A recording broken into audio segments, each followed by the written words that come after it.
The first step to getting shredded with a jump rope is actually having a plan. You want to have a workout plan. You want to know what you're about to do. You can even go as far as actually keeping a workout journal to make sure you can write down everything that you did and everything that you will do in the future. For your convenience, I linked the workout journal below that I created. It'll help you get started, help you keep track of everything. Check it out. As far as diet plans go, I mostly just stayed away from junk foods, stayed away from fried foods, ate a high protein diet, made sure I got my carbs in after a good workout day.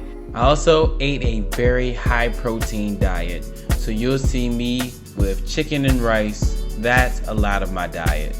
Just to let you know, what I eat, it may or may not work for everybody, but it works for my body type. Make sure you tailor your diet towards what works for your body type. I actually hate really restrictive diets, mostly because they aren't feasible. You aren't going to be able to keep that up forever, i.e. the keto diet. I hate the keto diet and stuff like that. I hate any diet that tells me you can't eat strawberries even though you love strawberries. A diet that tells me I can eat a little bit of strawberries here and there, that's one that I think you can keep up. Just my 2 cents on diets. HIIT workouts are essential to how I got in shape, and they are still essential to how I stay in shape.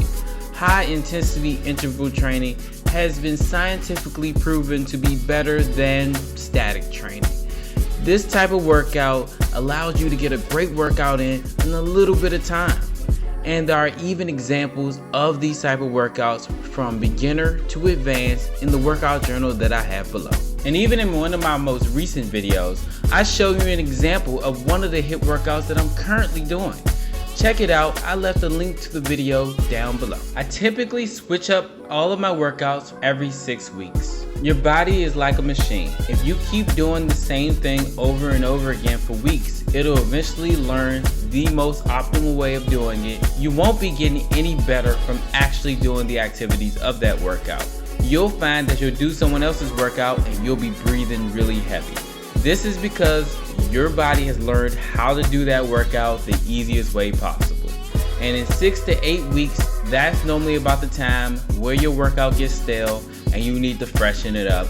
You need to either go heavier or switch to a completely different type of workout that will confuse your muscles. Another thing that really helped me out was practicing tricks.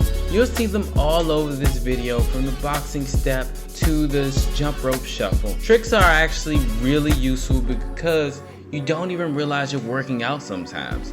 You are just dedicated towards learning how to do the pendulum. And it took me weeks to learn how to do this trick. But after I learned it and mastered it, it's really fun to do freestyle jump ropes and show them online. You can see many of them in my YouTube shorts. Jump rope tricks can just be mindless fun that you can have.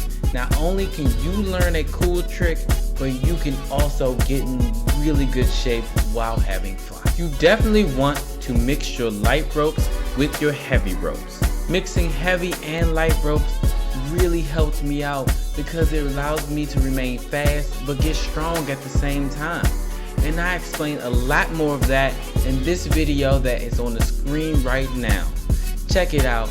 And as always, just start. Worry about being perfect later. Peace.